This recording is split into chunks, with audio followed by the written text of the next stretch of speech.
معزز باوقار عزیز ساتھیوں،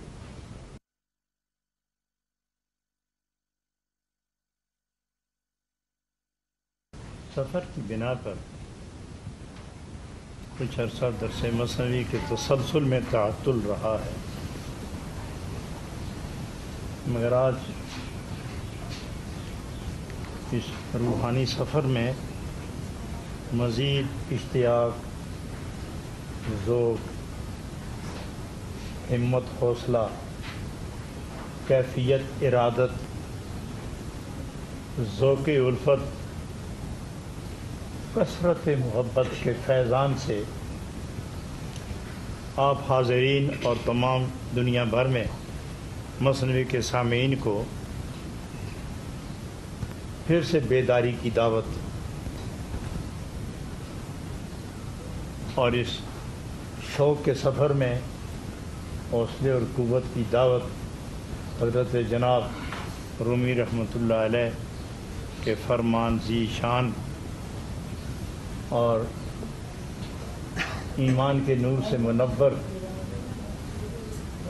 پیغام سے آپ کو آگاہی کے لیے آج پھر درس کا آغاز ہو رہا ہے۔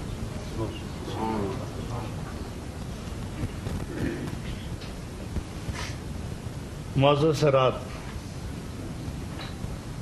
آپ اچھی طرح جانتے ہیں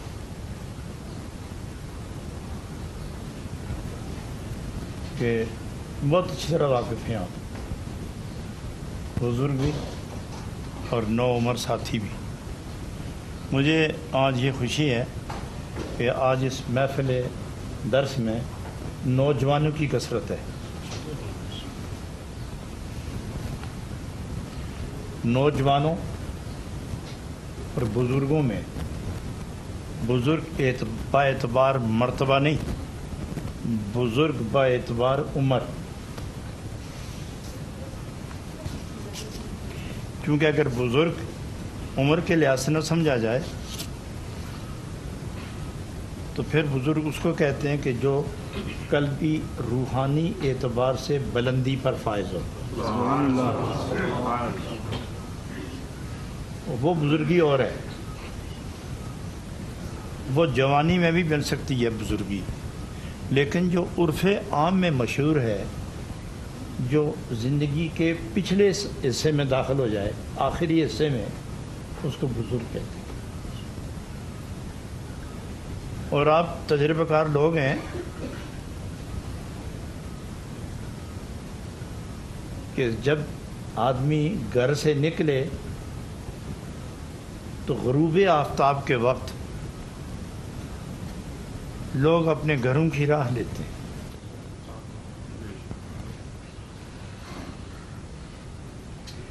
سودا سلف لیا، بازار سے جو چیز لینی تھی حاصل کی، گھروں کو چل پڑے، اور راستے میں کوئی مل بھی جائے اور باتیں طویل ہونے لگیں تو اس کا یہی جواب ہوتا ہے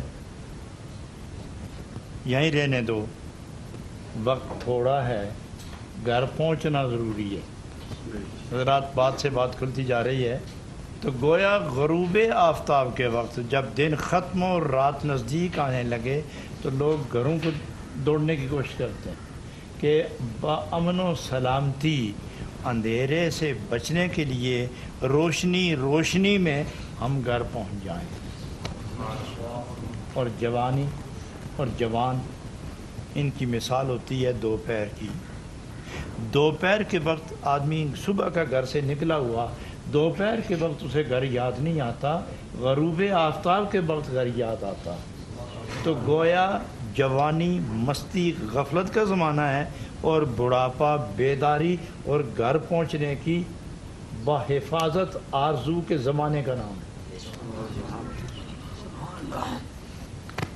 دوسرا ترجمہ اس کا یہ ہے کہ جوانی میں غفلت ہے،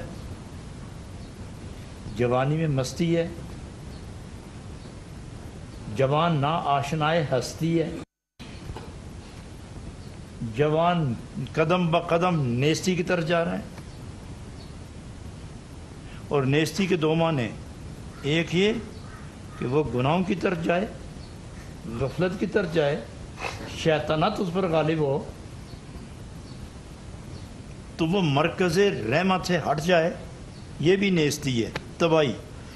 دوسری نیستی یہ ہے کہ وہ اللہ اور اللہ کے محبوب کی محبت میں اتنا گم ہو جائے کہ اسے اپنا آپ نظر نہ آئے، یہ بھی نیستی ہے۔ اس نیستی کے بعد جب ہستی ملتی ہے تو وہ لافانی ابدی، وہ زمین کے اوپر ہو تو زندہ، اور زمین سے 3-4 فٹ نیچے چھپ جائے، جا کے قبر میں چلا جائے تو زندہ۔ اس لیے اس نے نیستی سے گزر کر ہستی کا درجہ پایا۔ تو سفر دو ہیں، مسافر دو ہیں، ایک وہ جوان کہ جو جوانی میں خدا کی راہ لگ جائے، اور ایک وہ جوان جو جوانی میں شیطانی مستی کے اندر اپنی منزل حقیقی بھول جائے۔ یہ دو قسم کے جوان ہیں، ایک وہ جوان جس پر ایمان غالب ہو گیا، اور ایک وہ جوان جس پر شیطان غالب ہو گیا۔ شیطان جہنم کی طرف لے کے جاتا ہے اور ایمان در رسول کی طرف لے کے جاتا ہے۔ تو وہ جوان جسے در رسول کی رہنمائی مل گئی وہ کامل الایمان ہے، اور جسے شیطان نے دبوچ کر جنت کی راہ سے در رسول سے ہٹا کر گستاخی پر مائل کر کے منزل عذاب کی طرف متوجہ کر دے، غفلت، نیستی اور شہوت پرستی کی طرف لے جائے، ایمان تو اس کا ضائع نہیں ہوتا، لیکن ناقص الایمان ہے۔ ناقص الایمان، کمزور ایمان شیطان کا مقابلہ نہیں کر سکتا۔ ہاں ایسا ناقص الایمان اگر صوفیاء کی محفل میں آئے تو ان کی محفل سے آہستہ آہستہ ایمان کو جب قوت ملتی ہے تو وہ شیطان کے ساتھ مقابلے کے لیے تیار ہو جاتا ہے۔ معزز ساتھیوں، آج بہت خوبصورت ایک آپ کو اس منزل کی طرف میں لے کے جا رہا ہوں، اور جناب رومی کا یہی پیغام ہے کہ جوانوں کیوں سو گئے ہو، اٹھو۔ وہ یہ فرماتے ہیں جوانوں، انسانوں، اے ایمان والو، اور آخر میں فرماتے ہیں اے نبی پاک کا کلمہ پڑھنے والو، سو گئے تم، نبی کا کھو گئے تم، نبی پاک کی محبت کے موتی ضائع کر رہے ہو تم، پھر سے اٹھو، اس سفر محبت میں قدم رکھو، اور یاد رکھو نہ آشنائی میں نہ چلنا، رہنما کے بغیر نہ چلنا، پیشوا کے بغیر نہ چلنا، تنہا سفر نہ کرنا، زنہار ازیں بیاباں این راہ بے نہایت۔ اس جنگل میں خطرے بھی ہیں، اس جنگل میں جسمانی دشمن بھی ہیں، اس جنگل میں، اس سفر میں قذاق بھی ہیں، قاتل بھی ہیں، لٹیرے بھی ہیں۔ تم تنہا نہ جانا، کسی سفر کے آشنا کے ساتھ یاری لگاؤ، تاکہ وہ جانتا ہے کہ نقصان کہاں ہوتا ہے، نجات کہاں ملتی ہے، وہ تمہیں بچا کے در محبوب پہ لے جائے گا۔ سبحان اللہ۔ تو حضرت رومی رحمت اللہ علیہ اس پیغام محبت کو ایک بڑی عجیب مثال کے ساتھ آگے چلاتے ہیں۔ وہ یہ فرماتے ہیں کہ ایک یہودی بادشاہ تھا، ایک یہودی بادشاہ، اس کے دل میں خیال آیا کہ عیسیٰ علیہ السلام اپنی منزلت میں، اپنی نبوت میں ناقص ہیں، کامل نہیں، اور یہودیت اور موسیٰ علیہ السلام یہ کمال والے ہیں، عیسائی زوال والے ہیں، ان کو راستے سے ہٹانا چاہیے۔ تو وہ عیسائیوں کی اور عیسیٰ علیہ السلام کی اہانت میں کمی نہیں کرتا تھا۔ تو حضرت رومی رحمت اللہ علیہ فرماتے ہیں کہ اس کی مثال بینگے آدمی والی تھی، بینگے آدمی والی۔ آپ جانتے ہیں بینگا کس کو کہتے ہیں؟ جی آپ سب کی آنکھیں دو دو ہیں، اور بھینگے کی آنکھ ایک ہوتی ہے کیا؟ اس کی بھی دو ہوتی ہیں. لیکن آپ یہ دیکھو میرا ہاتھ، آپ کی دو آنکھیں اس ہاتھ کو ایک ہی دیکھ رہے ہیں. حالانکہ اصول یہ ہے کہ آنکھیں دو ہیں، چیزیں بھی دو نظر آئیں. ایک بائیں طرف نظر آئے، ایک دائیں طرف نظر آئے، اور ایک آنکھ بند کرو تو ایک ہی شے نظر آئے. لیکن کمال یہ کہ آنکھیں دو ہیں، آنکھیں دو ہیں تو جب دیکھتی ہیں تو ایک ہی کو دیکھتی ہیں. دونوں نگاہوں میں ایک ہوتا ہے، دو نہیں ہوتے. لیکن بینگا کمال آدمی ہے کہ اس کی بھی آنکھیں دو ہیں، وہ ایک کو دیکھے تو دو دیکھتا ہے. میری بات سمجھے آپ؟ ایک شہر وہ ایک دیکھتا دو ہے، اور جس کی نظر درست ہو اگرچہ دو ہیں، اگرچہ دو ہیں مگر ایک کو ایک ہی دیکھتا ہے اور وہ ایک کو دو دیکھتا ہے.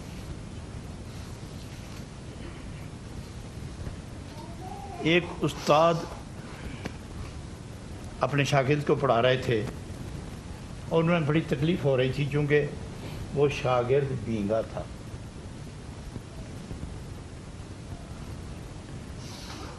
تو بار بار پڑھاتے، آخر وہ مانتا نہیں تھا.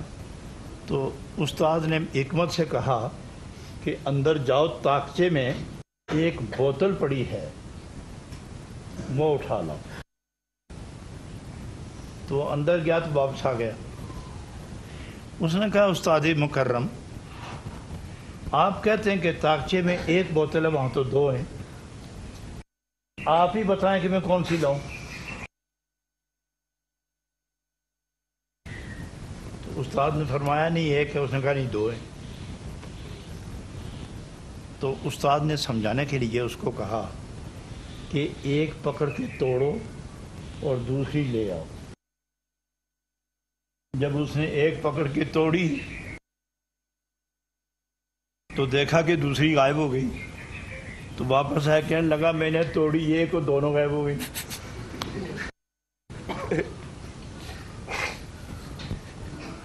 توڑی ایک، غائب دونوں ہو گئیں. تو آپ نے فرمایا کہ وہ ایک ہی تھی، تیری نظر کا فطور تھا کہ تم دو سمجھتے رہے. تو یہاں وہ فرماتے ہیں کہ یہودی بادشاہ تم بینگے ہو، تم عیسیٰ علیہ السلام اور موسیٰ علیہ السلام کو دو دیکھتے رہے، وہ تو دونوں ایک ہیں. تم تو ہے ہی بینگے ہو، وہ دونوں ایک ہیں. ایک کی شریعت دوسرے کی شریعت ایک ہے، تمہیں دو نظر آئے. لہذا یہ تیری نظر کا فطور ہے. وہاں وحدت ہے،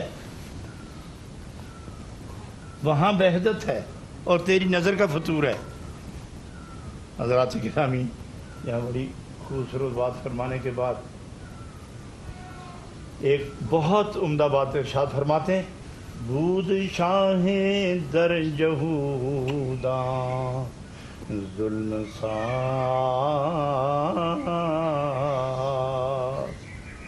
دشمن عیسیٰ و نصرانی گدا.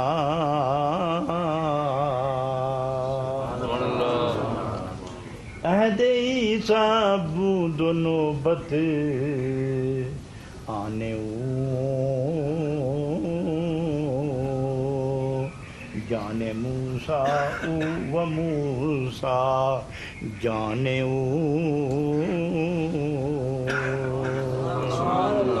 اگرچہ عیسیٰ علیہ السلام کا زمانہ آ گیا، ان کی نبوت آ گئی، ان کا اعلان آ گیا، ان کا پرچار آ گیا، ان کا ذکر و اذکار آ گیا، ان کی نبوت کے شعلے فیضان کرم ہر طرف پھیلنے لگا.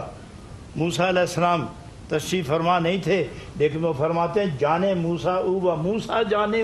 آپ حقیقت غور سے دیکھو کہ عیسیٰ علیہ السلام اندر سے موسیٰ علیہ السلام ہے اور موسیٰ علیہ السلام اندر سے عیسیٰ علیہ السلام. سبحان اللہ. حقیقت ان کے اندر جو ہے وہ ایک ہے، اور جسم نہیں دیکھے جاتے، حقیقت دیکھی جاتی ہے. جسم نہیں دیکھے جاتے، رابطہ دیکھا جاتا ہے، وہ بھی پیغمبر، یہ بھی پیغمبر، وہ بھی نبی، یہ بھی نبی، وہ بھی رسول، یہ بھی رسول، اور وہ بھی نائب خدا، یہ بھی نائب خدا، پیغام اس کا بھی یہی، پیغام اس کا بھی یہی، لہذا یہ ایک دوسرے کے لیے اس طرح ہے جیسے ایک جسم ہے اور دوسرا اس کی روح ہے۔ سبحان اللہ۔ تو یہاں آگے جا کے فرماتے ہیں کہ اصل میں وہ بینگا نہیں تھا، کام بینگے والا کیا اس نے، کس بنا پر؟ حسد کی بنا پر، گستاخی کی بنا پر، بے ادبی کی بنا پر۔ تو معلوم ہوا کہ جس کے دل میں گستاخی بے ادبی آ جائے وہ بینگا ہوتا ہے۔ آگے وہ بیان فرماتے ہیں، شاہ احول کرد در راہ خدا، آند و دم ساز خدائی را جدا۔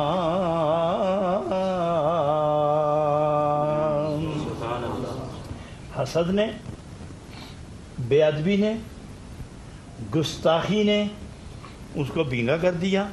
وہ دونوں ایک تھے، ایک ہیں، اور ان کو جدا کرنے میں وہ یہ سمجھا کہ میں اللہ کا کام کر رہا ہوں۔ ایک کی گستاخی کر رہا ہے، دوسرے کی تعریف و توصیف کر رہا ہے، اور اس کو وہ راز خدائی سمجھتا ہے، اس کو وہ خدائی کام سمجھتا ہے۔ تو جو لوگ اپنے آپ کو پڑھے لکھے سمجھتے ہیں اور انبیاء اور اولیاء کی توہین کرتے ہیں، وہ یہ سمجھتے ہیں کہ ہم اللہ کا کام کر رہے ہیں، اور اللہ کا کام نہیں ہوتا، وہ اس یہودی کی طرح شیطانی کام کرتے ہیں۔ حضرت جناب رومی رحمت اللہ علیہ نے ارشاد فرمایا، گہت احول زادو شیشہ کا کدام، پیش تو آرم بکن شرح تمام۔ گفت اے استا مرا تانا مزن، گفت استازاں دو یک راہ برشکن۔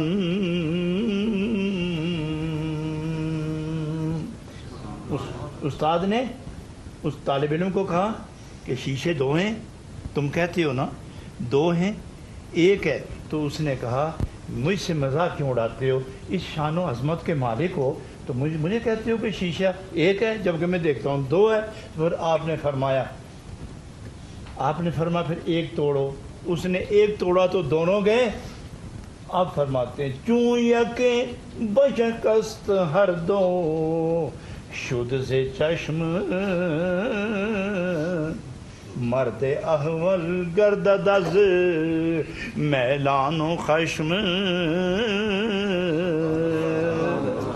جس طرح اس بینگے نے شیشہ توڑا اور سب کچھ غائب ہو گیا، اس طرح فرماتے ہیں مرد احول گردد از میلان و خشم۔ آدمی بھی بینگے ہوتے ہیں، نظر ٹھیک ہوتی ہے، اندر سے بینگے ہوتے ہیں، وہ کس طرح ہو جاتے ہیں؟ فرمایا از میلان و خشم، ان میں کینہ ہوتا ہے، ان میں بغض ہوتا ہے، ان میں تکبر ہوتا ہے، ان میں انانیت ہوتی ہے، ان میں بغاوت ہوتی ہے، ان میں شرارت ہوتی ہے، ان میں نفسانی کردار غالب ہوتے ہیں، وہ بے ادب ہوتے ہیں، اور غیظ و غضب کا جوہر ان کی روح کے اندر ہوتا ہے۔ نتیجتاً غضب انہیں حق دیکھنے نہیں دیتا، غصہ انہیں سچائی دیکھنے نہیں دیتا، اور کینہ اور بغض، حسد اور تکبر حق کا جو معیار ہے اس پر اس کو قائم رہنے نہیں دیتا۔ مرد احول گردد از میلان خشم، ہر آدمی مرد ہو کے عورت ہو، جب اس کے اندر بغاوت آ جائے، شرارت آ جائے، کینہ آ جائے، غصہ آ جائے، بددیانتی آ جائے، تکبر آ جائے، شرارت آ جائے، نفسانیت آ جائے، بہیمیت آ جائے، جانوروں جیسی عادتیں آ جائیں، کتے جیسا حسد آ جائے، بچھو جیسا زخم، بچھو جیسا غصہ آ جائے، تو پھر اسے ہزار سمجھاؤ نہیں سمجھتا۔ جب تک دل پاک نہ ہو نصیحت اثر نہیں کرتی، جب تک دل پاک نہ ہو نصیحت اثر نہیں کرتی اور ان چیزوں سے دل پتھر کی طرح سخت ہو جاتا ہے، اور پتھر پہ آپ گندم ڈالیں، مکئی ڈالیں، جو جوار ڈالیں کبھی پیدا نہیں ہوں گے، لیکن اسی پتھر پر مٹی جمع کر کے اس پہ کوئی دانے ڈال دو تو وہ وہیں سے فصل باہر نکل آتی ہے۔ تو معلوم ہوا کہ پتھر میں سختی ہے، مٹی میں عاجزی ہے، جہاں سختی آئے وہاں رحمت نہیں، اور جہاں نرمی آ جائے وہاں زحمت نہیں ہے۔ اس لیے وہ آگے بہت خوبصورت بیان فرماتے ہیں۔ حضرات، آج میں آپ کی توجہ اس طرح بتاتا ہوں کہ آپ کی نظریں صحیح ہیں، اور جو لوگ دو آنکھیں صحیح ہیں اور پھر بھی وہ بھینگے والا کام کرتے ہیں، وہ نظروں کا قصور نہیں، قصور اندر ہے۔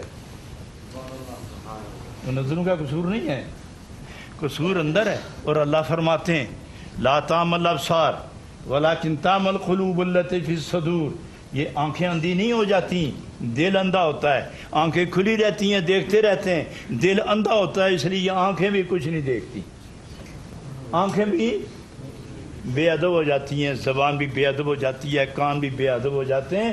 اور بہت خوبصورت بات آپ ارشاد فرماتے ہیں خشم و شہوت مرد را احول کند استقامت روح را مبدل کند۔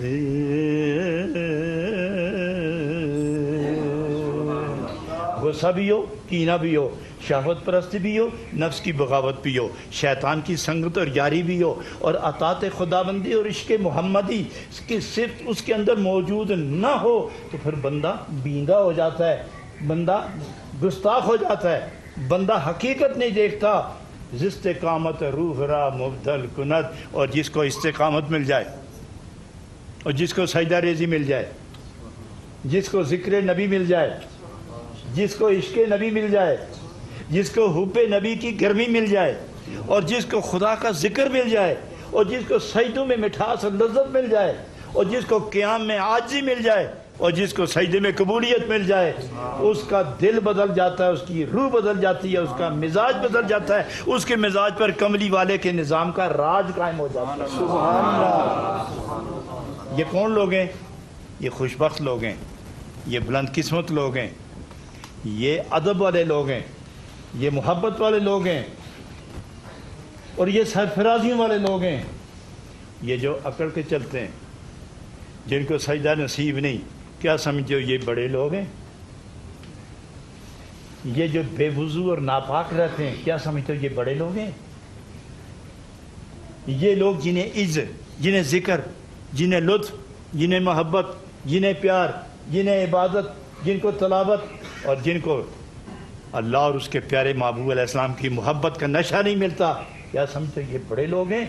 اگر بڑا ہو تو وہ خدا پسند نہ کرے، بڑا ہو آپ سمجھتے ہیں کہ خدا پسند نہ کرے تو یہ وزارتیں کیوں ملتی ہیں، یہ صدارتیں کیوں ملتی ہیں، یہ عمارتیں کیوں ملتی ہیں، اور یہ بڑی بڑی دولتوں کے انبار کیوں لگے ہوئے ہیں، ان کے بینک بیلنس اتنے وسیع کیوں ہوتے ہیں، ان کے اتنے مربع باغات و صنعت و کاریگر اتنے کیوں ہیں؟ فرمایا یہ تو کافروں کا حصہ ہے، جس کو ہم اپنی رحمت سے محروم کرتے ہیں انہیں دنیا کی طرف لگا دیتے ہیں، اور جن کو ہم اپنا قریب کر لیتے ہیں ان کو دنیا تھوڑی اور اپنا عشق زیادہ دے دیتے ہیں۔ سبحان اللہ۔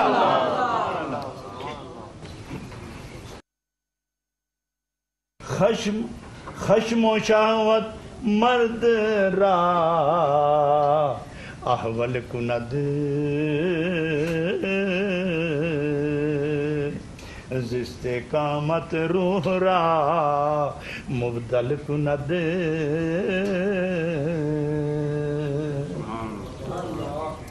یہاں یہ نہیں فرمایا کہ جسم کو تبدیل کرتے ہیں، وہ فرماتے ہیں روح کو تبدیل کرتے ہیں۔ معلوم ہوا کہ اصل جسم نہیں ہے، اصل روح ہے، جس کی روح پاک ہے اس کا جسم بھی پاک ہے۔ سبحان اللہ۔ جس کی روح نیک ہے اس کا جسم بھی نیک ہے، جس کی روح کے اندر محبت آ گئی اس کا جسم سجدہ کرتا نظر آئے گا۔ اور یاد رکھو سجدے بے شمار ہوتے ہیں، ایک سجدہ کر کے بینگے والا کام کرتا ہے، ایک آدمی سجدہ کر کے بینگے والا کام کرتا ہے، تسبیح پکڑ کے بینگے والا کام کرتا ہے، تلاوت کر کے بینگے والا کام کرتا ہے، اور ایک وہ ہے کہ سجدہ کرتا ہے اور اللہ کے محبوب کے جلووں میں ڈوب کر اصل حقیقت دیکھتا ہے۔ دیکھنے والے دو قسم کے ہیں، ایک وہ جو بینگا ہے ایک وہ جو صحیح نظر والا ہے، جس کو عشق مل گیا اس کی نظر صحیح ہو گئی، اور جس کو غیظ و غضب اور حسد مل گیا، جس کو بے ادبی اور کینہ مل گیا، اس کی مثال ایسی ہے جیسے بینگا، وہ کبھی حق دیکھ سکتا ہی نہیں ہے۔ معزز دوستو، یہاں ایک بہت خوبصورت بات کر کے میں اس کو ختم کرتا ہوں۔ چون غرض آمد ہنر پوشیدہ شد،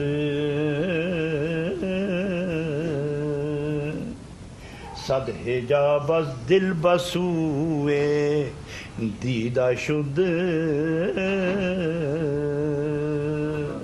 کیوں غرض آمد ہنر پوشیدہ شد؟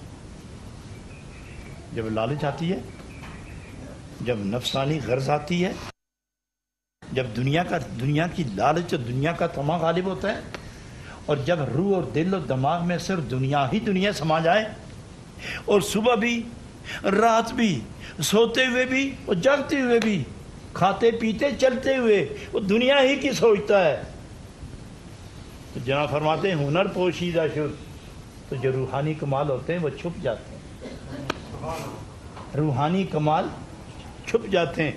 جس شیشے پر میل جم جائے، جس شیشے پر مٹی پڑ جائے، وہ چہرہ نہیں دکھا، اور جس دل پر، جس روح پر ہوس نفسانی لالچ غالب آ جائے، وہ روح خدا کے جلوے نہیں لے سکتی۔ صد حجاب از دل بسوئے دیدہ شد، اور وہ جو دل پر حجاب آتے ہیں، دل پر پردے چڑھتے ہیں، گناہ کے، معصیت کے، خجالت کے اور شیطانی معیت کے، وہ آنکھوں کو بھی اندھا کر دیتے ہیں۔ اصل میں دل اندھا ہوتا ہے، پھر آنکھیں بھی اندھی کرتی ہیں، نہ آنکھیں حق دیکھتی ہیں اور نہ دل سچائی سنتا ہے۔ دوسری بات، چوں غرض آمد ہنر پوشیدہ شد، جب دنیا کے اغراض آتے ہیں تو جو کمالات ہیں وہ گم ہو جاتے ہیں۔ میں آپ کو ایک مثال دوں تاکہ آپ آسانی سے سمجھ جائیں۔ دو چیزیں میں قابل میں، مثلا آپ اینک کا کور یہ دو ڈبے خریدتے ہیں، یہ دونوں دو رنگ کے، یہ علیحدہ علیحدہ بنے ہوئے ہیں اینک کے لیے، رنگ روپ علیحدہ علیحدہ، قیمت بھی علیحدہ ہے، خوبصورتی ان کی سامنے ہے، اور آپ جب دو میں سے ایک کو پسند کرتے ہیں تو دوسرا نظر سے غائب ہو جاتا ہے۔ نہیں سمجھے ذرا میری بات؟ آپ سمجھے کہ نہیں سمجھے؟ یہ دو گلاس ہیں، ان میں سے دو گلاس ہیں، ان میں سے آپ ایک پسند کرتے ہیں، جب اس کو اٹھا کے چلو گے تو دوسرا آپ کے فکر سے، نظر سے، خیال سے، تصور سے غائب ہو جائے گا، کیونکہ آپ نے ایک شے کو پسند کر لیا ہے۔ تو جناب رومی فرماتے ہیں کہ جب دنیا کی اغراض، دنیا کے مقاصد اور دنیا کے غیظ و غضب اور دنیا کی میل کچیل کو آپ نے دل و روح کے اندر رکھ لیا، تو پھر عشق الہی کے جلوے کہاں رہتے ہیں؟ وہ تو چھپ جاتے ہیں۔ آپ ایک طرف ہو گئے، وہ کمالات دوسری طرف چلے گئے ہیں۔ تو اس لیے وہ فرماتے ہیں کہ چوں غرض آمد ہنر پوشیدہ شد، جب دنیا اور نفس کی غرض آتی ہے تو ہنر، روح کے کمالات چھپ جاتے ہیں۔ تو پھر کرنا کیا چاہیے؟ کیا دنیا چھوڑ دیں؟ کیا کھانا پینا چھوڑ دیں؟ کیا مزدوری ملازمت چھوڑ دیں؟ کیا تجارت چھوڑ دیں؟ کیا دنیا کے کاروبار چھوڑ دیں؟ کیونکہ جتنا دنیا کی طرف جائیں گے کام تو کریں گے نا۔ یہ کھیتی باڑی چھوڑیں، یہ صنعت چھوڑیں، تجارتیں چھوڑ دیں، وزارتیں چھوڑ دیں، کیا یہ کاروبار یہاں معطل کر دیں؟ فرمایا نہیں، سمجھے نہیں۔ ایک ہے کام کرنا، ایک ہے کام کرنا، ایک ہے اس کام کا ہو جانا۔ نہیں سمجھے میری بات؟ ایک ہے کام کرنا، ایک ہے اسی کام کا ہو جانا۔ جناب رومی فرماتے ہیں میں کب کہتا ہوں کہ دنیا ہی کے ہو جاؤ، میں تو یہ کہتا ہوں کہ دنیا ہاتھ میں رکھو اور اندر سے خدا کے ہو جاؤ۔ سبحان اللہ۔ اپنے روح کو، اپنے دل کو، اپنے دماغ کو، اپنی سوچ کو، اپنے فکر کو اللہ اور اس کے محبوب کی جلبوں میں گم کر دو۔ دنیا کما کے رکھو، ہاتھ میں رکھو۔ تو پھر اس کی مثال کیا ہوگی؟ اس کی مثال یہ ہوگی کہ ایک زمانہ تھا کچھ لوگ ایسے ہوتے ہیں کہ وہ اب سامان بکس میں رکھ کے نا تو بکسا کندھے پہ رکھ کے چلتے ہیں، اور آج کل سہولت یہ ہو گئی ہے کہ سامان بکس میں رکھو اور اس کے اندر اس کے ساتھ بیل لگے ہوتے ہیں اور اس کے ساتھ ایک پکڑنے کا قبضہ ہوتا ہے، وہ پیچھے رکھتے ہیں آگے نہیں رکھتے۔ وہ فرمایا کہ اس کی طرح پکڑ کے نا پیچھے سے گھسیٹتے ہو، خود آگے چلو، یعنی جو تمہارا سامان زندگی ہے وہ پیچھے ہے اور آپ آگے ہیں، تو معلوم ہوا منزل آگے اور سامان پیچھے، آپ درمیان میں نہیں۔ سمجھے میری بات؟ میرا خیال ہے کبھی ایسا بھی دیکھا آپ نے کہ ٹانگا آگے اور گھوڑا پیچھے ہو؟ آج بھی نہیں سمجھے، کچھ تو پتہ چلا کہ نہیں؟ ہمیشہ اصول کیا ہے؟ ٹانگا آگے گھوڑا پیچھے، یہ اصول ہے۔ گھوڑا آگے ٹانگا پیچھے۔ معلوم ہوا کہ تیری روح اور دل اور دماغ اللہ کی طرف آگے ہو اور تیرا مال تیرے پیچھے ہو۔ جس کے لیے تو رات اور دن گزار رہا ہے یہ پیچھے رکھو، اور جس کے سامنے تو نے جا کے کھڑا ہونا ہے اس کو آگے رکھو۔ سبحان اللہ۔ اس کی مثال کیا ہے؟ پھر کس طرح سمجھے گا کہ اس کا مال آگے ہے یا محبوب آگے ہے؟ کس طرح پتہ چلے گا؟ ارے جب وہ بولے گا تو محبوب کا نام لے گا، جب وہ جھکے گا تو سجدہ ہی کرے گا، جب رات کو اٹھے گا تو الحمدللہ ہی پڑھے گا، اور کبھی تلاوت کرتا ہوا، کبھی کاروبار کرتا ہوا، کبھی پیسے کماتا ہوا، کبھی ذکر میں اللہ کی یاد میں روتا ہوا نظر آئے گا۔ معلوم ہوا کہ اس کی دنیا اس کے پیچھے ہے اور اس کا محبوب اس کے آگے ہے۔ چوں غرض آمد ہنر پوشیدہ شد، صد حجاب از دل بسوئے دیدہ شد۔ اس کا آسان طریقہ یہ ہے کہ ذکر اللہ نہ چھوڑو، مستی و محبت کی گرمی سے۔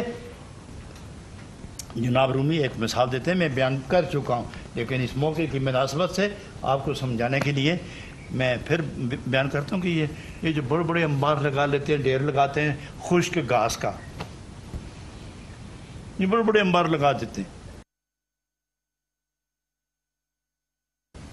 اس کو صاف کرنا ہو تو بڑی دیر لگتی ہے، اور اس کو اگر آگ لگائی جائے تو کتنی دیر لگے گی صاف ہونے میں؟ تو جناب رومی فرماتے ہیں کہ اگر خشک سجدوں سے گناہ دور کرنا چاہو تو پوری عمر لگ جائے گی، دل صاف نہیں ہوگا۔ اس کو عشق رسول کی آگ لگاؤ، سبحان اللہ، عشق رسول کی آگ لگاؤ، ذکر خدا کا نور اس پر مسلط کرو، عشق نبی کی آگ لگاؤ، گناہ کے انبار جل جائیں گے، انوار کا نزول شروع ہو جائے گا۔ سبحان اللہ۔ حضرات صوفیہ اعظام رضوان اللہ تعالی علیہم اجمعین کا یہ ہمیشہ یہی معمول رہا ہے کہ دنیا مت چھوڑو، اس کو اپنا غلام بنا کے رکھو۔ دنیا کا جو غلام ہو گیا وہ ناتمام زندگی کا مالک ہے، اور جس نے دنیا کو غلام کر لیا اور پرواہ تک نہیں کرتا، ہے تو بھی خوش نہیں تو بھی خوش، وہ خدا کا مقبول بندہ ہے اور وہ اللہ کا دیدار کرے گا۔ اور جس نے دنیا کو اپنا معبود بنا لیا، اپنا مقصود بنا لیا، اپنا محبوب بنا لیا، خسرت دنیا والآخرہ، نہ دنیا ہی اس کی رہی نہ آخرت اس کی رہی۔ معزز اور پیارے ساتھیو، رب العالمین نے اس لیے فرمایا یا ایھا الذین آمنو، اے وہ لوگو کہ جن کو میں نے ایمان کی حرارت سے نوازا ہے، اے وہ لوگو جن کو میں نے ایمان کی دولت دی ہے، اے وہ لوگو جن کو میں نے اپنا اور اپنے محبوب کا تعلق سے نوازا ہے، اتقوا اللہ، غافل نہ ہونا، گناہ نہ کرنا، ڈرتے رہنا، سجدے کرتے رہنا، اور اس حال پر قائم رہنے کے لیے کونوا مع الصادقین، جو میرے دوست ہیں ان کے ساتھ، ان کا ساتھ نہ چھوڑنا، انہی کے ساتھ رہنا۔ ان کا کام یہ ہے کہ جب ان کی محفل میں جاؤ گے گناہ کا تصور نہیں آئے گا، بخیلی، غضب، کینہ نہیں آئے گا، اور جب تک ان کی محفل میں رہو گے دل صاف رہے گا، اور صاف دلوں پر نور کی برسات ہوتی رہتی ہے۔ یہ درباروں پہ جانا، پیر مرید ہونا، یہ رابطے کرنے، یہ دوستیاں لگانی ہیں، یہ پیر ہے یہ مرید ہے، اگر دونوں غافل ہیں تو دونوں جھوٹے ہیں، اور اگر پیر بیدار ہے اور مرید غافل ہے تو کبھی نہ کبھی وہ تعلق مرید کو بیدار کر ہی دیتا ہے۔ سبحان اللہ۔ حضرات گرامی، اس وقت آپ کی یہ محفل صرف دیوان نہری شریف کے چھوٹے سے اس کمرے میں نہیں ہے، آپ کی محفل 170 ملکوں میں دیکھی جائے گی، آپ کی محفل 170 ملکوں میں دیکھی جا رہی ہے۔ ہم تھوڑا سا ذکر کرتے ہیں اور دعا کرتے ہیں، اور جب بھی دعا ہوتی ہے تو یہ نہیں ہوتا کہ 100-150 آدمی 50-20 آدمی دعا کرتے ہیں، 170 ملکوں میں دیکھنے والے سب کے ہاتھ اٹھ جاتے ہیں، اور خدا کی نظر رحمت اور نظر عنایت اور نبی پاک کی توجہ کریمانہ ہر اس ہاتھ پر ہوتی ہے جو دور ہو کے نزدیک ہو۔ جب پھیل جاتے ہیں تو اس کو مانگنے والے کی گداگر کا کاسا سمجھتے ہیں، تو خدا اس کاسے کو خالی نہیں چھوڑتا، بھرنا شروع کر دیتا ہے، اور نبی پاک اپنی بارگاہ سے نواز دیتے ہیں اس کو۔ اور دعا کے بعد بھی اگر کسی کی تکلیف دور نہیں ہوتی تو معلوم ہوا کہ دنیا کی تکلیف میں خدا رکھ کر قبر قیامت کی تکلیف کو اللہ دور فرما رہا ہے۔ سبحان اللہ۔ اللہ اللہ اللہ اللہ اللہ اللہ اللہ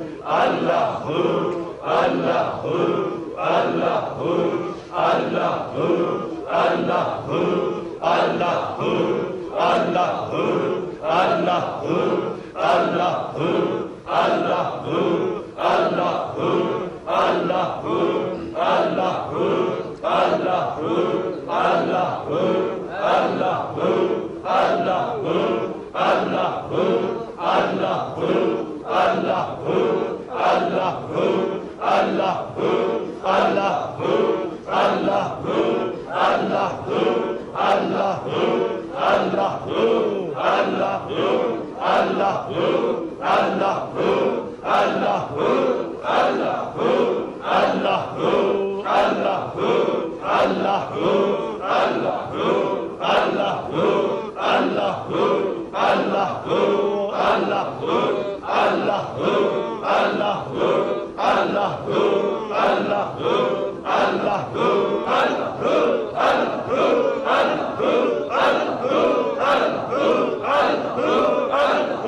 اللہ جل جلالہ اللہ اللہ الا اللہ محمد الرسول اللہ صلی اللہ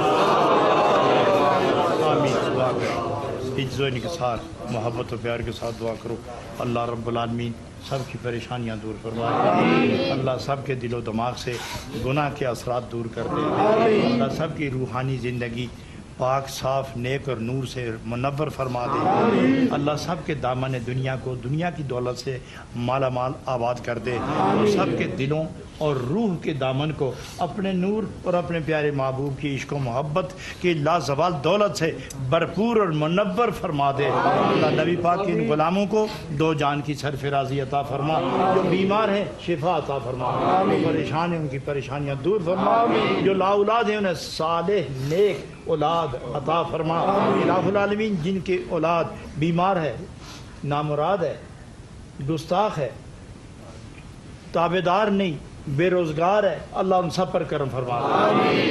ربنا تقبل منا انک انت السمیع العلیم وتب علینا انک انت التواب الرحیم برحمتک یا